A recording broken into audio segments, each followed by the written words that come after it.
நீங்க ஒரு ப்ராப்பரா ஒரு சீனை கம்ப்ளீட் பண்ணி எழுதுறதுக்கு இந்த 10 பாயிண்ட் உங்களுக்கு கண்டிப்பா தேவை. இந்த 10 பாயிண்ட் உங்க சீன்ல இருக்குதான்னு நீங்க பார்க்கணும். அப்படி இல்லைன்னா உங்க சீன்ல அதை ஆட் பண்ண வந்து ட்ரை பண்ணணும். முதல் பாயிண்ட் என்னன்னா, முதல்ல சீன்ல நம்ம என்ன அப்படின்றத வந்து பார்ப்போம். இதுதான் சீனோட அடிப்படையா இருக்கிற 4 பாயிண்ட்ஸ். அப்படி இல்லைன்னா டே இல்லைன்னா நைட்டுன்னு வந்து எழுதுவீங்க. ஒரு சீன் நீங்க எழுத ஆரம்பிக்கும் போது அதோட கார்னர்ல என்ன இருக்குன்னு பாத்தீங்கன்னா எக்ஸ்டீரியர் எழுதுவீங்க, அப்படி இல்லைன்னா இன்டீரியர்னு எழுதுவீங்க. இந்த எக்ஸ்டீரியர் இன்டீரியர் எதை குறிக்குதுன்னா பிளேஸை குறிக்குது.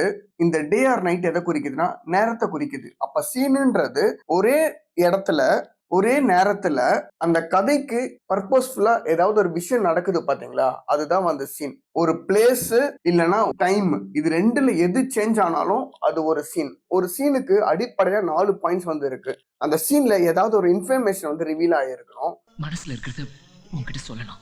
இல்ல அந்த சீன்ல வந்து கான்ஃபிளிக்ட் இருக்கணும். மனசு வலிக்குது. எமோஷனல் வந்து கிரியேட் ஆயிருக்கும். எமோஷனல்ன்றது ரிலேஷன்ஷிப் இல்லைன்னா சர்வைவல் வச்சு வர்றது. அப்படின்னா டெசிஷன் எடுக்கணும். அந்த கதாபாத்திரம் எஸ் இல்ல நோ அப்படின்ற டெசிஷன். பிடிச்சிருக்கா?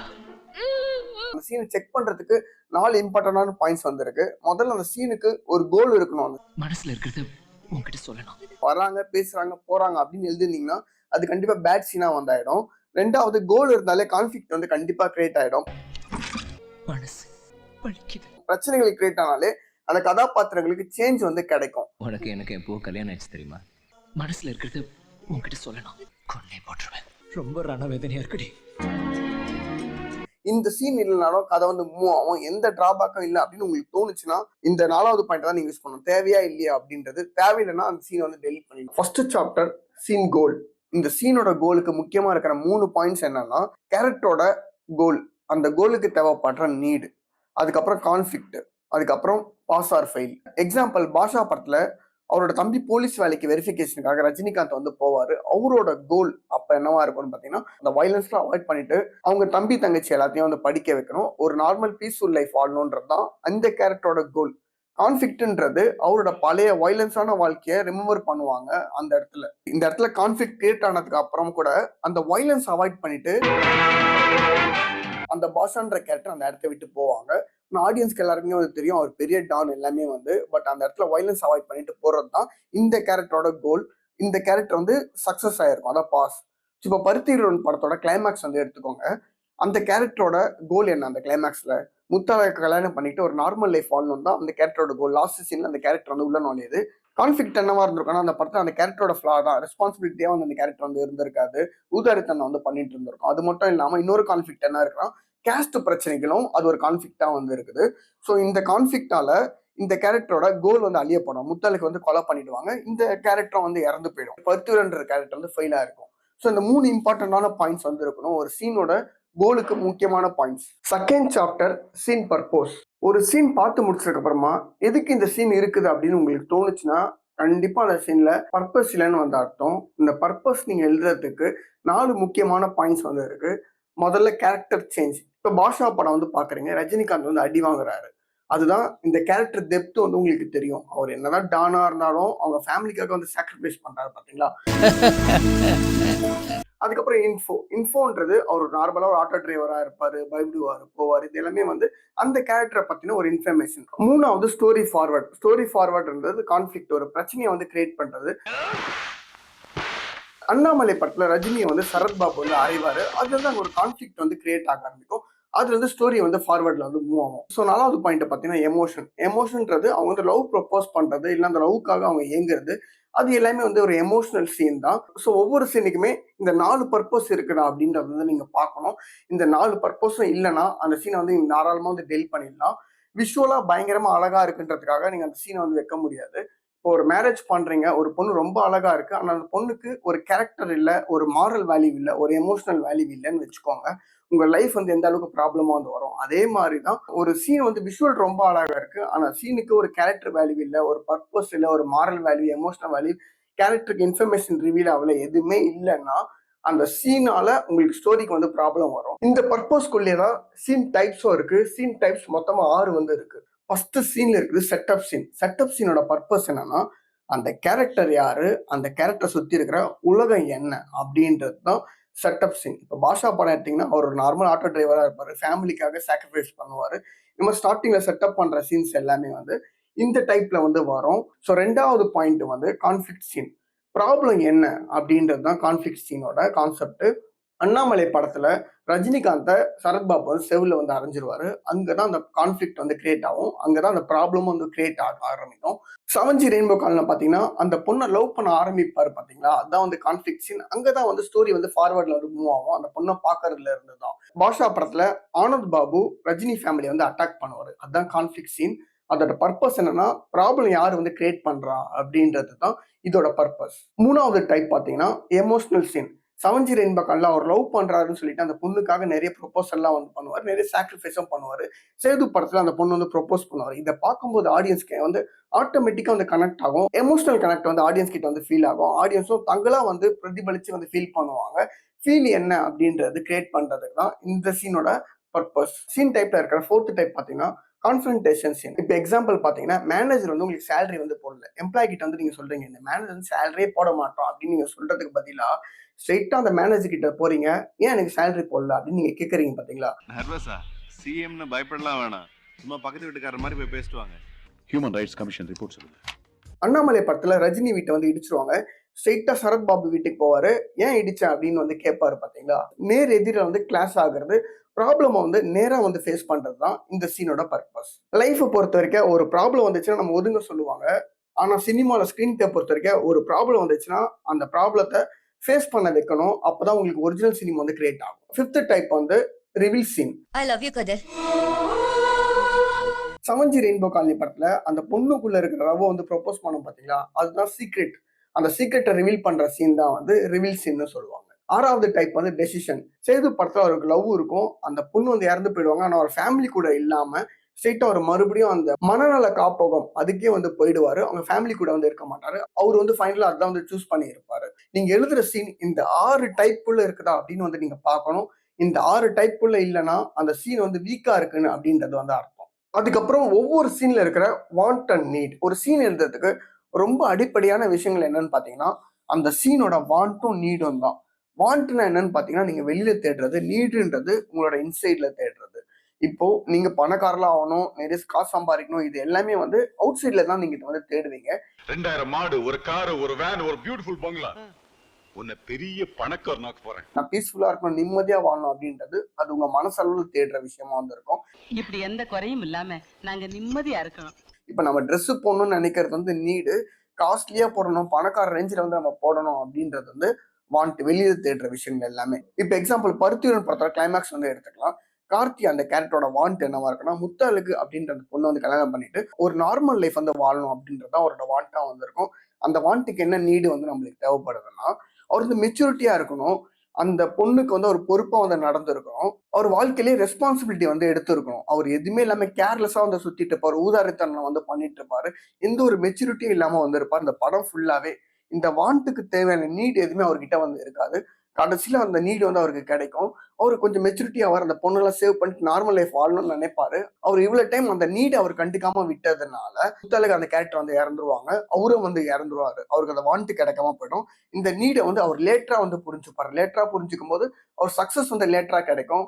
ஆனா அந்த வாண்ட் வந்து ஃபெயிலியர் ஆயிடும். 4வது சீனோட கான்ஃபிளிக்ட். ஸோ இந்த சீன் கான்ஃபிளிக்ட் எழுதுறதுக்கு முக்கியமான 4 பாயிண்ட்ஸ் வந்து உங்களுக்கு தேவை. அந்த சீனோட கோல் என்னன்னு வந்து உங்களுக்கு தெரியணும். இந்த கோலை ஸ்டாப் பண்றது யாரு, பர்சனா, சொசைட்டியா, இல்லைன்னா யாரு அப்படின்றது வந்து உங்களுக்கு தெரியணும். 2வது பாயிண்ட். 3வது பாயிண்ட், கான்ஃபிளிக்ட் வந்து கிளியரா இருக்கா அப்படின்றது வந்து பார்க்கணும். 4வது பாயிண்ட், அடுத்த சீனுக்கு வந்து லீடா இருக்குதா அப்படின்றத பார்க்கணும். இப்போ எக்ஸாம்பிள் பாஷா படத்துல ரஜினிகாந்தோட கோல் அவர் என்னவா இருக்கும்னு பாத்தீங்கன்னா, ஒரு சீன்ல அவர் வந்து பீஸ்ஃபுல்லா அவங்க ஃபேமிலி கூட வந்து இருக்கணும்னு நினைப்பாரு. ஆனந்த்ராஜ் அந்த கேரக்டர் வந்து என்ன பண்ணியிருப்பாங்க, இவரோட ஃபேமிலியை வந்து அட்டாக் பண்ணுவாங்க. அப்போ அவரோட பீஸ்ஃபுல்லான லைஃப் வந்து கலைக்கப்பட்டு அவர் வயலன்ஸ் வந்து கையில வந்து எடுப்பாரு. அதுதான் கான்ஃபிளிக்டா வந்து இருக்கும். ஸோ ஆனந்த்ராஜ் தான் அந்த இடத்துல கான்ஃபிளிக்ட் வந்து கிரியேட் பண்றாரு, உங்களுக்கு ஈஸியா வந்து தெரிஞ்சிடும். 4வது பாயிண்ட், அடுத்த சீனை வந்து அது லீடாவும் வந்து இருக்கும். ஸோ இந்த 4 இம்பார்ட்டன்டான பாயிண்ட்ஸ் தான். கான்ஃபிளிக்ட்ன்றது சண்டைகள் மட்டும் இல்லை, நாம ஒரு விஷயம் ஆசைப்படுறத மற்றவங்க அது வந்து அப்போஸ் பண்ணாலே அது வந்து கான்ஃபிளிக்ட் தான். 5வது, get in late get out clearly. ஒரு சீன் போர் ஆகிறதுக்கு மெயின் ரீசன் பாத்தீங்கன்னா, அந்த சீனை ரொம்ப முன்னாடி ஸ்டார்ட் பண்றது, அந்த சீன் முடிச்சதுக்கு அப்புறமா அந்த சீனை கண்டினியூ பண்றது தான் சீன் போரிக்கான முக்கியமான ரீசன். கெட்டின் லேட்ல ஒரு சீன் நீங்க எழுதி முடிச்சுக்கோன்னா ஃபர்ஸ்ட் 10 செகண்ட் உங்களுக்கு தேவையா அப்படின்றத பார்த்துக்கோ. நடந்து வரான் போறான் அப்படின்றதுலாம் கட் பண்ணாலும் உங்களுக்கு ஒரு மீனிங்ஃபுல்லா இருக்குன்னா ஃபர்ஸ்ட் 10 செகண்ட் வந்து கட் பண்ணி விட்டுருங்க. எல்லாமே டீட்டெயிலா கொடுக்கறது அவசியமே வந்து கிடையாது. ஆடியன்ஸ் வந்து இமேஜின் பண்ணிக்கணும் முன்னாடி என்ன நடந்திருக்கு அப்படின்றது.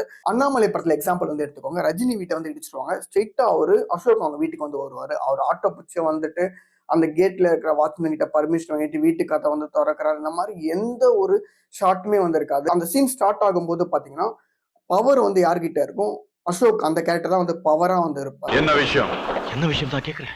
அந்த சீன் முடியும் போது பவர் வந்து ரஜினி அவர்கிட்ட வந்து இருக்கும். அந்த பவர் வந்து சேஞ்ச் ஆயிருக்கும் அந்த சீன்ல. அப்படியே வந்து கட் பண்ணிடுவாங்க அந்த சீனை. என் பேர் அண்ணாமலை இல்லடா. ஸோ கெட் அவுட் இயர்லி அந்த எமோஷனல் பீக் இருக்கும்போது கட் பண்ணிடுவாங்க. டெசிஷன்ன்றது சேது படத்துல அந்த பொண்ணு லவ் பண்ண அக்செப்ட் பண்ணிட்டான் அப்படின்னு அந்த சீன் வந்து கட் ஆயிடும். அதுக்கப்புறம் அந்த பொண்ணை கட்டி பிடிச்சி நான் அவனை ரொம்ப நாளா லவ் பண்ணிட்டு இருந்தேன் அப்படின்ற பேசுற மாதிரி எதுவுமே இருக்காது. அந்த பொண்ணு வீட்டுக்கு போய் டிராப் பண்ற மாதிரி எந்த ஒரு சீனுமே வந்து இருக்காது. அது எல்லாமே நீங்க வந்து இமேஜின் பண்ணிக்கிற மாதிரி தான் வந்து இருக்கும். 6வது சப்டெக்ஸ்ட். இந்த சப்டெக்ஸ்ட் டயலாக்கும் இருக்கு, விஷுவல் சப்டெக்ஸ்டும் இருக்கு. இந்த சப்டெக்ஸ்டோட யூசஸும் இருக்கு. அந்த கேரக்டர் மனசுக்குள்ள என்ன நினைக்கிறான்றது டைரக்டா சொல்றது வந்து டைலாக். அந்த கேரக்டர் மனசுக்குள்ள ஒண்ணு நினைக்கிறான் ஆனா வெளியே சொல்றது வேறையா இருக்கு அப்படின்னா அதுதான் வந்து சப்டெக்ஸ்ட். இந்த சப்டெக்ஸ்டுக்கு உங்களுக்கு முக்கியமான பாயிண்ட் என்ன தெரியும்னா கான்டெஸ்ட் வந்து தெரியணும். கான்டெஸ்ட்ன்றது பேக்ரவுண்ட் தெரியணும். உதிரிப்பூக்கள் படத்துல இந்த டைலாக்ஸ்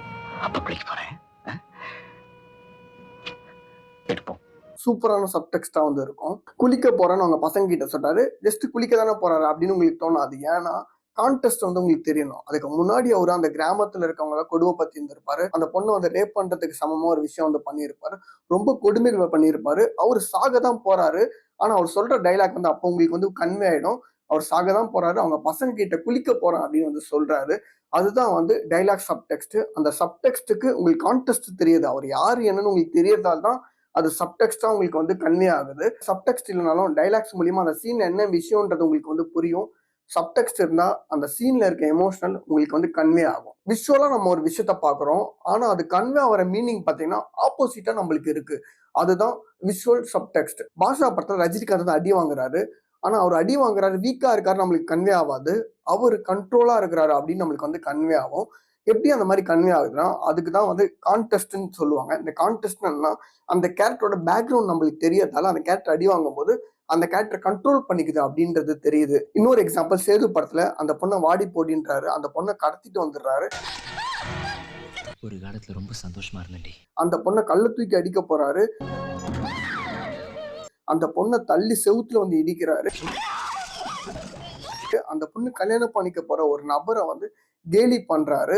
2 பேரும் அவுத்து விட்டுட்டு மாத்தி மாத்தி பெயின் பார்க்க வேண்டியதான். பக்கா ரவுடி பண்ற மாதிரி அந்த விஷுவல் வந்து இருக்கு. ஆனா அவங்களுக்கு கன்வே ஆனது அவர் ரவுடின்றதா கன்வே ஆச்சு அப்படி கன்வே ஆயிருக்காது. அவர் லவ் பண்றாரு. அந்த லவ்வை வந்து எப்படி எக்ஸ்பிரஸ் பண்றதுன்னு தெரியல. அவரு மனசுல இருக்கிற அந்த லவ்வை அந்த ஆடியன்ஸ் வந்து ஃபீல் பண்ணிருப்பீங்க. அந்த கேரக்டரோட அவுட் சைடு வேற ஒன்று இருந்திருக்கும். அந்த கேரக்டரோட இன்சைட்ல இருக்கிற அந்த லவ்வை தான் அந்த சீன் வந்து நீங்க ஃபீல் பண்ணிருப்பீங்க. இதுதான் பக்காவான விஷுவல் சப்டெக்ஸ்ட்னு சொல்லுவாங்க. இது எழுதுறதுக்கு முதல் பாயிண்ட் உங்களுக்கு என்ன தெரியும்னா அந்த கேரக்டரோட ஃபீலை வந்து நீங்க டிசைட் பண்ணிடணும். அதுக்கப்புறம் அந்த டைலாக்ஸ் எல்லாம் சொல்லக்கூடாது அப்படின்றத அவாய்ட் பண்ணிடணும். 3வது பாயிண்ட் ஆக்ஷன் ஆப்ஜெக்ட் பிஹேவியர். அது மூலமா ஆப்போசிட்டா வந்து கன்வே பண்ணணும். இதுதான் வந்து விஷுவல் சப்டெக்ஸ்ட் எழுதுறதுக்கு முக்கியமான இம்பார்ட்டன்டான பாயிண்ட்ஸ். இப்போ இந்த சப்டெக்ஸ்ட் யூஸ் பண்றதால என்னென்ன பெனிஃபிட் இருக்கு அப்படின்றத பார்க்கலாம்.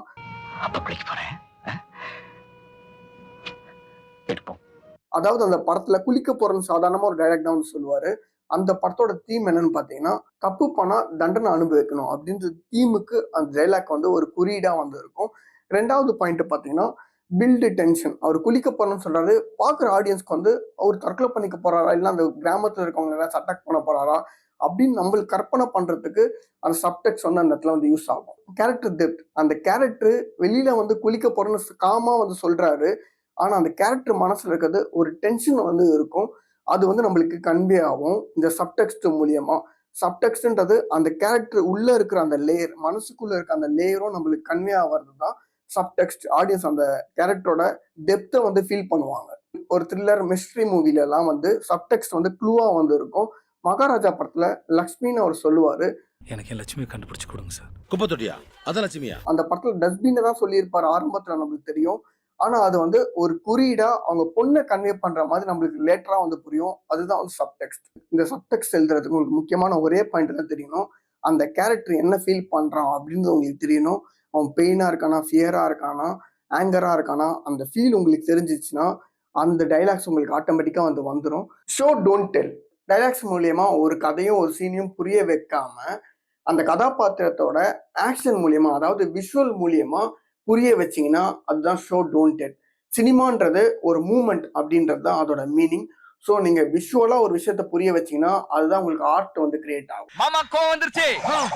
ஒருத்தவன் கோவத்துல இருக்கிறான் அப்படின்னு நம்ம சொன்னோம்னா அது டைலாக். ஒருத்தவன் கோவத்துல இருக்கான், டேபிள வந்து உடைக்கிறான், இல்ல கையை முறுக்குறான் அப்படின்னு வச்சீங்கன்னா அதுதான் வந்து விஷுவல். அதுதான் வந்து அந்த கேரக்டரோட ஆக்ஷன். இப்போ எக்ஸாம்பிள் பாஷா படத்துல ரஜினியை வந்து கட்டி வச்சு வந்து அடிப்பாங்க. ரஜினி வந்து அவங்க ஃபேமிலிக்காக வந்து அடி வாங்குவாரு. ரஜினி ஒரு பெரிய டான், அவங்க ஃபேமிலிக்காக அடி வாங்குறாரு. அவர் அந்த வயலன்ஸை வந்து அவாய்ட் பண்றாரு. இது எல்லாமே வந்து விஷுவலா நம்மளுக்கு வந்து தெரியும், நம்மளுக்கு வந்து புரியும் விஷுவலா அந்த படம் பார்க்கும்போதே. இதுவே அதே சீனியே ஆனந்த் ராஜ் கிட்ட வந்து ரஜினி வந்து சொல்றாருன்னு வச்சுக்கோங்க, நான் ஒரு பெரிய டான், என்னோட ஃபேமிலிக்காக நான் அடி வாங்குறேன், நீ அடிச்சுக்கோ, நான் வந்து தாங்கிக்கிறேன் அப்படின்னு ரஜினி சொன்னார்னா அந்த சீன் வந்து எப்படி இருந்திருக்குன்னு பாருங்க. ஸோ விஷுவலா நம்மளுக்கு அது புரியுற மாதிரி அந்த சீன் வந்து இருக்கிறதால தான் அது ஒரு மெமரபிள் சீனா வந்து இருக்கு. டைலாக்ஸ் மூலியமா நம்ம புரிய வச்சோன்னா அந்த சீன் வந்து வீக்கா இருக்குன்னு அர்த்தம். விஷுவல் மூலியமா அந்த சீன் நம்மளால புரிய வைக்க முடியும் அப்படின்னு நினைச்சோன்னா அந்த சீன் வந்து ஸ்ட்ராங்கா இருக்குன்னு அர்த்தம். விஷுவலால புரிய வைக்க முடியாத நம்ம டைலாக்ஸால வந்து புரிய வைக்கலாம். விஷுவலால புரிய வைக்கிறத நம்ம டைலாக்ஸால புரிய வைக்க கூடாது. ஷோ டோன்ட் டெல்லோட மீனிங் என்னன்னா விஷுவலா சொல்லுங்க, டைலாக்ஸா சொல்லாதீங்க. Action and dialogues. ஒரு சீன்ல ஆக்ஷன் அண்ட் டைலாக்ஸ் அப்படின்னா என்னன்னு பாத்தீங்கன்னா, ஆக்ஷன்ன்றது அந்த கேரக்டர் என்ன செய்யறது நீங்க காட்டுறீங்க பாத்தீங்களா விஷுவலா, அதுதான் வந்து ஆக்ஷன். டைலாக்ஸ்ன்றது அந்த கேரக்டர் என்ன ஃபீல் பண்றதுன்றத சொல்றது. எனக்கு உங்களை பிடிக்கல சார். அதாவது ஒரு கேரக்டர் வந்து பயப்படுதுன்னா, நான் பயப்படுறேன் அப்படின்னு அந்த கேரக்டர் சொல்லுதுன்னு பாத்தீங்கன்னா அதுதான் வந்து டைலாக்ஸ். கை நடுங்கிறது, வேர்வை வர்றது, இது எல்லாமே வந்து அந்த கேரக்டரோட ஆக்ஷன். அதாவது அந்த கேரக்டர் ரிவீல் பண்றது, அந்த ஆக்டிங் மூலியமா ரிவீல் பண்றது எல்லாமே வந்து ஆக்ஷன். ஒரு சீன் எழுதி முடிச்சதுக்கு அப்புறமா இத ஆக்ஷன் மூலியமா கன்வே பண்ண முடியுமா, அந்த கேரக்டர் பண்ற ரியாக்ஷன் மூலியமா, பிஹேவியர் மூலியமா கன்வே பண்ண முடியுமா அப்படின்னு உங்களுக்கு ஒரு கேள்வி எழுப்புச்சுன்னா, முடியும் அப்படின்னு தோணுச்சுன்னா அந்த டைலாக்ஸ் அழிச்சிட்டு அந்த கேரக்டரோட ஆக்டிங் மூலியமா அதை வந்து கன்வே பண்ண வைங்க. அதுதான் ஆக்ஷன் அண்ட் டைலாக்ஸோட கான்செப்ட். ஷோ டோன்ட் டெல்லும் ஒரே மாதிரி இருக்கு அப்படின்னு நீங்க நினைச்சீங்கன்னா, ஷோ டோன்ட் டெல் அதுக்கும் இதுக்கும் டிஃபரன்ஸ் என்னன்னு பாத்தீங்கன்னா, ஆக்ஷன்ன்றது அந்த கேரக்டர் என்ன செய்யறது, டைலாக்ஸ்ன்றது நான் பயப்படுறேன்னு சொல்றது. எனக்கு உங்களை பிடிக்கல சார். ஷோ டோன்ட் டெல்ல இருக்குது. டெல்லுன்னு பாத்தீங்கன்னா எக்ஸ்பிளைன் பண்றது, மத்தவங்க சொல்றது, அவன் பயப்படுறான் அப்படின்னு சொல்றதுதான் வந்து டெல்லு. மாமா கோவம் வந்துருச்சு. ஷோன்றது அதை விஷுவலா கன்வே பண்றீங்க, ஆடியன்ஸ் அதை ஃபீல் பண்றாங்க, அதுதான் வந்து ஷோ. ஸோ இதோட டிஃபரன்ஸ் வந்து உங்களுக்கு புரிஞ்சிருக்கும். எஸ்கலேஷன். ஒரு சீன்ல ப்ராப்ளம் இருந்துச்சுன்னா இன்னொரு ப்ராப்ளத்தை ஆட் பண்ணி அந்த சீன்ல டென்ஷன் கிரியேட் பண்ற வேலை தான் எஸ்கலேஷன் வந்து சொல்லுவாங்க. அவர் வரவங்க நல்லவங்க, நீங்க வந்தீங்க, இனிமேல் பயம் இல்ல. இது பயம் இல்லையா? சாமி மேல இருக்கும்போது கீழ வந்து எந்த சாமி கும்பிட்டீங்க என்ன சொல்றது? இப்போ எக்ஸாம்பிள் உங்களுக்கு புரியுற மாதிரி சொல்றேன்னா, ஒரு கிளாஸ் ரூம்ல ஒருத்தன் வந்து ஹோம்ஒர்க் முடிக்காம வந்துட்டான். அந்த டீச்சர் வந்து ஸ்ட்ரிக்டான டீச்சர், அவனை அடிக்கிறதுக்காக கொம்பு வந்து ஓங்குறாங்க, அவன் பயந்துட்டு இருக்கான். இது வந்து ஒரு கான்ஃபிளிக்ட் வச்சுக்கோங்க, ஒரு சின்ன பிரச்சனை. இதே நேரத்துல அந்த இடத்துல ஒரு பிரின்சிபல் வந்துடுறாரு. அப்ப நம்மளுக்கு அந்த இடத்துல கேரக்டரா இருக்கும்போது நம்மளுக்கு எப்படி இருக்கும், ஐயோ டீச்சர் கிட்டே மாட்டணும், பிரின்சிபல் கிட்டே மாட்டணும், அந்த கேரக்டர் வந்து இன்னும் கொஞ்சம் டென்ஷன் ஆகும் பாத்தீங்களா. சேம் சீன் தான் இன்னொரு ப்ராப்ளம், அதாவது பிரின்சிபல் அந்த இடத்துல ஆட் பண்ணும்போது அந்த இடத்துல ஒரு டென்ஷன் கிரியேட் ஆகுது பாத்தீங்களா, அதான் எஸ்கலேஷன் வந்து சொல்லுவாங்க. இப்போ அண்ணாமலை படத்துல ரஜினிகாந்த் வந்து அடிச்சிருவாங்க, அது வந்து ஒரு ஸ்மால் இம்பாக்ட் வச்சுக்கோங்க. அதுக்கப்புறம் அவர் வீடை இடிக்கிறது பெரிய ப்ராப்ளம், அதுதான் வந்து அவரு லைஃப்ல எலிவேட் ஆகிறதுக்கு அந்த சீன் எஸ்கலேஷன் வந்து யூஸ் ஆகிருக்கும். சீன் எஸ்கலேஷன் எழுதுறதுக்கு உங்களுக்கு முக்கியமான 3 இம்பார்ட்டன்ட் பாயிண்ட் வந்து தெரியணும். ஃபர்ஸ்ட் ஒரு சின்ன ப்ராப்ளம், ஹோம்ஒர்க் முடிக்காம வந்துட்டான், ஸ்ட்ரிக்டான டீச்சர் அவனை அடிக்க வராங்க, அது சின்ன ப்ராப்ளம். ஸ்ட்ராங் கான்ஃபிளிக்ட், அந்த இடத்துல ஒரு பிரின்சிபல் வந்துட்டாரு அதே டைம்ல, அதுதான் வந்து இன்னொரு ப்ராப்ளம் ஆட் பண்றது. மூணாவது வந்து அந்த பிரின்சிபல் எல்லாமே சேர்ந்து அந்த இடத்துல அவனுக்கு வந்து பனிஷ்மெண்ட் கொடுக்குறாங்க, அதுதான் வந்து ஃபைனல் டெசிஷன் வந்து எடுக்கிறது. ஒரு சீன்ல ஒரு ப்ராப்ளம் இருந்தா போதாது, இன்னொரு ப்ராப்ளத்தை ஆட் பண்றதுதான் எஸ்கலேஷன். இந்த 10 பாயிண்ட்ல எனக்கு பிடிச்சது இந்த 10வது பாயிண்ட் சைலண்ட் தான். இந்த சைலன்ஸ் தான் அந்த சீன்ல இருக்க டென்ஷனை வந்து ரைஸ் பண்ணும். இதுதான் பவர்ஃபுல்லான டைலாக்கும், இந்த சைலன்ஸ் தான். ஒரு சீன்ல டைலாக்ஸ் தான் ரொம்ப முக்கியம் எல்லாரும் வந்து நினைப்பாங்க. அந்த சீன்ல பேசாம ஒரு 10 நிமிஷம் சைலன்ஸா இருக்கு பாத்தீங்களா, அது 10 டைலாக்கை விட பவர்ஃபுல்லான ஒண்ணு. டைலாக்ஸ்ன்றது பேசினா புரியும், பேசாம ஃபீல் பண்ண வைக்கிறது தான் சைலன்ஸ். சைலன்ஸ்ன்றது ஒரு லேக் கிடையாது, மீனிங் கொடுக்குற ஒரு கேப் தான் சைலன்ஸ். ஆடியன்ஸ் இமேஜின் பண்றதுக்கும் இந்த சைலன்ஸ் வந்து யூஸ் ஆகும். எக்ஸாம்பிள் காதலுக்கு மரியாதையோட கிளைமேக்ஸ் நீங்க பாத்தீங்கன்னா ஃபுல்லா சைலன்ஸா தான் வந்து இருக்கும். அந்த சைலன்ஸ் தான் அந்த இடத்துல ஒரு எமோஷனல் டீப்பை வந்து கொடுக்கும், டென்ஷன் வந்து கிரியேட் பண்ணும். இதே முள்ளு மலரும் படத்தோட கிளைமேக்ஸ்லயும் பாத்தீங்கன்னா அந்த இடத்துல கடைசியா டென்ஷன் கிரியேட் பண்றதும் அந்த சைலன்ஸ் தான். இந்த சைலன்ஸ் எழுதுறதுக்கு முதல்ல உங்களுக்கு என்ன தெரியணும்னா அந்த சீன்ல ஒரு ஸ்ட்ராங் எமோஷன் இருக்கா அப்படின்னு வந்து தெரியணும். தெரிஞ்சதுக்கு அப்புறம் அதை டைலாக்ஸால அவாய்ட் பண்ணணும். அதுக்கப்புறமா 3வது பாயிண்ட் ரியாக்ஷன் மூலியமா அதை டெலிவரி பண்ணணும். எமோஷன்ன்றது எப்படி நீங்க கிரியேட் பண்ண முடியும்னா 2 விஷயத்தால தான். ஒன்னு செக்ஸ், ஒன்னு சர்வைவல். இந்த செக்ஸ்ன்றது ரிலேஷன்ஷிப், அதாவது லவ், ஃபேமிலி இந்த மாதிரி ஒரு ரிலேஷன்ஷிப் இருக்கு பாத்தீங்களா, அதை வச்சு இந்த எமோஷன் கிரியேட் பண்ணலாம். அப்படி இல்லைன்னா சர்வைவலை வச்சு வந்து கிரியேட் பண்ணலாம். ஸோ அந்த எமோஷனல் வந்து ஸ்ட்ராங்கா இருக்கணும். அதை டைலாக்ஸால அவாய்ட் பண்ணிடுங்க. அந்த கேரக்டரோட ரியாக்ஷன்ல அது வந்து புரிய வைங்க. உங்களுக்கு அந்த சீன்ல சைலன்ஸ் வந்து கிரியேட் ஆகும். அந்த சைலன்ஸ் ஒரு பெரிய மீனிங்ஃபுல் வந்து உங்களுக்கு வந்து கொடுக்கும். ஸோ இந்த 10 பாயிண்ட் நீங்க இருக்குதா ஒவ்வொரு சீன்லையும் அப்படின்னு நீங்க பார்க்கணும். இந்த 10 பாயிண்ட்டுகள் இல்லைன்னா இதை ஆட் பண்ண வந்து ட்ரை பண்ணணும் ஒவ்வொரு சீன்லையும். ஸோ இந்த தகவல் உங்களுக்கு பிடிச்சிருந்துச்சுன்னா என்னோட பேஜை வந்து சப்ஸ்கிரைப் பண்ணி ஃபாலோ பண்ணுங்க.